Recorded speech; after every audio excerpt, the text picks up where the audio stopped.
Welcome to a special comics burst from the Full Force podcast, sponsored by Distant Planet Comics and Collectibles, where we take an in-depth look at the newest G.I. Joe comics news and related titles of the week, with me as your host, Chris End Times McLeod, aka Diagnostic 80. Joining me on this episode to discuss the news that Diamond has ceased distribution and IDW have halted May solicitations is Paddy. When life gives you Lennons, make Leninade. Lennon. So without further ado, let's get stuck into this comics burst. Well, isn't this a bummer? Diamond Comic Distributors, the monopoly on comics distribution, have seized distribution until further notice due to the COVID-19 pandemic, which in turn has forced IDW Publishing to halt their May solicitations. This move, whilst not totally unexpected, is a blow for all those involved in the comics industry, which wasn't in the best condition prior to this development. IDW have stated in a press release put out by President, Publisher and Chief Creative Officer Chris Ryle that they will reduce their overall publishing line for products originally scheduled through July, with a focus on releasing their biggest projects and special editions to help drive traffic to stores through the summer. With no real idea as to when the COVID-19 threat will be dealt with, the date by which these issues, no pun intended, can be resolved is really up in the air. Born virus, pun intended. Joining me to discuss this rather depressing development is Paddy Lennon. Paddy, let's start with Diamond here. The basic situation is that they're halting distribution due to the COVID-19 pandemic. I mean, even in the short term, this could cause a huge amount of damage for the industry, right? Mm-hmm. Yeah, I mean, Diamond are the only way most comic shops get their product to sell. Yeah. You know, and that includes merchandise as well as the weekly comics that we all, tend to buy. So there will be essentially no new stock for comic shops coming for the foreseeable future. Whatever they have in stock is it. Yeah. And most comic shops, live or die by their weekly the Wednesday pull list. Yeah, exactly. Pull list. Yeah. That can be half their business. So even the ones that aren't closing or on lockdown due to the epidemic, they're not going to have any new stock for possibly up to a month or two, which obviously is going to affect their turnover hugely. I think you're going to see a lot of comic shops that were kind of on the edge are probably going to end up having to close permanently because of this. Yeah. That's going to be one of the biggest hit areas of the comic industry at this time, isn't it, really? Mm-hmm. And, kind of related to us, I know here in the UK and Ireland aren't even distributing this week's comics anymore. And they've put everything on hold. So where the shops are supposed to get deliveries tonight for tomorrow, and those deliveries have all been cancelled. So titles like the Transformers Terminator crossover issue 1 was due out tomorrow. So that's now not going to come out, even though it's printed up and ready to go. It won't be delivered to shops here or in the UK. Are they doing digital release still? I imagine it'll still be on Comixology. Yeah. I haven't heard anything different. And like I said, the comic is printed up and ready to go. So it's just not going to arrive at shops until further notice. It's going to cause some real big issues in terms of comic sales for particular titles, and it's kind of a bit unfair for some of them to, obviously, it's life, isn't it? But to come out at a time like this where sales for your particular issue are paramount in whether it kind of lives or dies, obviously. Mm-hmm. So, I mean, we could be seeing the birth and death of issues of comic stories before they've even really had a chance to get going. And it's a big problem as well for retailers, because they pay for the books in advance. Yeah. So the deliveries that they were supposed to get today that they're not getting now, and stuff that was due to be delivered next week has already been paid for, and yet they can't sell it. Ugh, jeez, man, it is an absolute storm, isn't it? Yeah, like I said, it's gonna have big ructions throughout the industry, I think. And speaking of that, actually, I mean, I suppose one of the worst aspects of this whole situation is that it has and will continue to affect writers and artists, etc., who most of them are freelance workers. Mm-hmm. In fact, nearly all of them are, except for the editorial staff at the various comics publishers. So yeah, it's going to be, those guys are going to see a reduction in income that's probably going to last long after the lockdowns and so on have been lifted. Ugh. And I mean, there's not much we can do about the cause of these issues, obviously, but we can support where possible. And the least we can do is share links to as many creators we can think of related to the community who are offering commissions or online sales while on lockdown, which you can find posted in the description wherever you consume this show.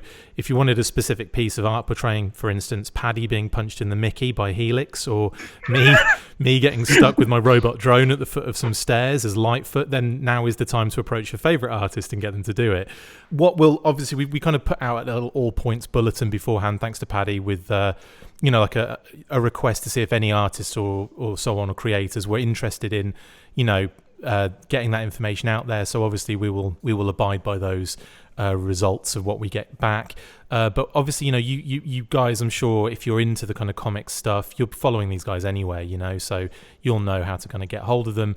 Twitter seems to be the best place for most of the creators, doesn't it, Paddy? Mm-hmm. Yeah, definitely. I mean, I know, for example, Brian Shearer takes commissions and has art books for sale and things like that. NETHO DIAZ obviously takes commissions since I got my Helix cutting a Mickey off a Cobra Trooper done earlier on this year. And then there's other people, Robert Atkins takes commissions as well. So, there's plenty of guys out there who have online stores or Patreons and so on that you could probably throw them a price of a cup of coffee to tide them over while we're waiting for the next issues of Real American Hero and other products to drop over the next few months. I suppose that's the main thing, isn't it? It's like kind of being aware that these guys are, they're creating the entertainment that we're enjoying, and then all of a sudden they just have no outlet to kind of actually do that anymore.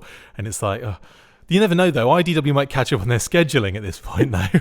They might, considering there's no Real American Hero in May or June to catch up. Yes. They're not listing any issues for May or June anyway, even if this wasn't happening. Yeah, they did post the issue covers they had in line for the next Real American Hero, but you're right, yeah. I was a bit worried for a second there that they were just completely, it was just coming to an end all of a sudden out of nowhere. But no, yeah, that is the case. They are still kind of promoting the issues in the future. But yeah, you're right, there's nothing at the moment solicited. And I mean, there is another thing where if you can't pick up your pull list for a month or two, you could use the money saved to maybe buy yourself a page of original art. I know a couple of the Real American Hero guys have issue pages from the issues regularly posted up on eBay or through their art auctions or so on.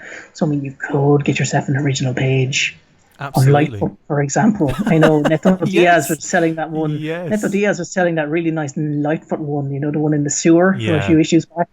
I think it was gone before I pointed it out to you that it was available for sale. But I think I was planning on trying to delve into that, but yeah, it was already gone before I had the opportunity there. But anyway, Paddy, dude, thanks for jumping on and chatting this rather kind of depressing development in the comics industry. No bother at all. And also stay safe and healthy in Ireland. How are things over there, by the way, just quickly? Well, I've been in lockdown for 2 weeks. They locked us down just before Paddy's Day and closed the pubs on Paddy's Day, which is like an amazing instance of things happening. Wow. And they announced this afternoon that we're going to be on lockdown until April 20th. Blimey. I mean, so you might as well cancel. I have another month of it. The Irish might as well cancel 2020 when St. Patrick's Day is removed from the equation. And Easter as well. Oh, Easter's not happening either. This is going to be locked down until Easter's not happening either. It's usually a big enough deal here as well. So that's not going to happen now either. So I suppose all those chocolate rabbits will be kind of moving that pandemic around a bit. I mean, the good news is I did get my pull list from Dunsey Comics and Collectibles, show sponsors, just there last week. And I also spent €100 on Gundam with them, so I can build that while we're all locked down with nothing else to do. Awesome. Well, enjoy your time in solitary confinement there, Paddy, and in social isolation. In social isolation and distancing as well. And we obviously this is fine. We can still do podcasts, I suppose, but it's going to get to the point where you're going to hear our mental breakdowns as we get further and further into this, as the episodes come falling out of us. Anyway, Paddy, mate, thank you for jumping on, mate. Really appreciate it. No bother. All the best. That's it for this instalment of the Full Force Comics Burst. Thank you to my awesome co-host, Paddy Lennon. See you next time, and as always, full force. And wash your hands. Make sure you get involved with the discussion by liking, sharing and commenting on these videos, and as always you can keep up with the show after listening by following on Twitter @TheFullForce, liking the Facebook page facebook.com/TheFullForce, and if you would like to contact the show you can message us on either of those platforms with feedback or questions. We have also started a Patreon page, so if you want to see your name up in lights on these videos or enjoy exclusive bonus content, then check out patreon.com/TheFullForce podcast or click the link on any of the posts this podcast appears in. Full Force. And a big shout out to our sponsors, Distant Planet Comics and Collectibles, located at 601 Business Loop 70 West Suite 263, located in the Parkade Center, Columbia, Missouri. You can visit their website at distantplanetcomics.com and on Facebook at facebook.com/distantplanetcomics.